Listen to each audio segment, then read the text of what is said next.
What is hepatitis? Hepatitis ಅಂತಂದರೆ ಕನ್ನಡದಲ್ಲಿ ಇಲಿಯುರಿತ ಅಂತ. ಪಿತ್ತ ಜನಾಂಗಕ್ಕೆ ಲಿವರ್ ಅಂತ ಹೇಳ್ತಾರಲ್ಲ, ಅದರಲ್ಲಿ ತೀವ್ರವಾದ ಸೋಂಕು. ಇದರಲ್ಲಿ 2 ವಿಧಗಳಿವೆ. ತೀವ್ರವಾದ ಸೋಂಕು ಹೆಪಟೈಟಿಸ್ ಎ, ಇದು ಒಬ್ಬರಿಂದ ಮತ್ತೊಬ್ಬರಿಗೆ ಮಲದಿಂದ ವರ್ಗಾವಣೆಗೊಳ್ಳುತ್ತದೆ.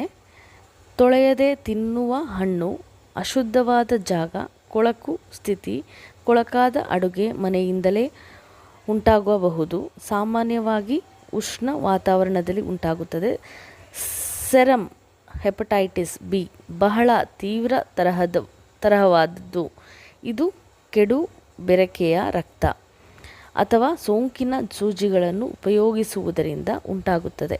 ಆಸ್ಪತ್ರೆಗಳಲ್ಲಿ ಅಥವಾ ಡಯಾಬಿಟಿಕ್ ರೋಗಿಗಳಿಗೆ ಸ್ವಂತಕ್ಕಾಗಿ ಉಪಯೋಗಿಸುವ ಸೂಜಿಗಳಿಂದ. ಆದರೆ ಇತ್ತೀಚೆಗೆ ಹೆಪಟೈಟಿಸ್ ಬಿ ಅನೇಕ ಸಲಿಂಗರತಿ ಪುರುಷರ ಸೋಂಕುಳ್ಳ ವೀರ್ಯವನ್ನು ನುಂಗುವ ಅಭ್ಯಾಸವನ್ನು ಇರಿಸಿಕೊಂಡಿರುವುದರಿಂದ ಉಂಟಾಗಬಹುದೆಂದು ತಿಳಿದುಬಂದಿದೆ. ಬಾಯ್.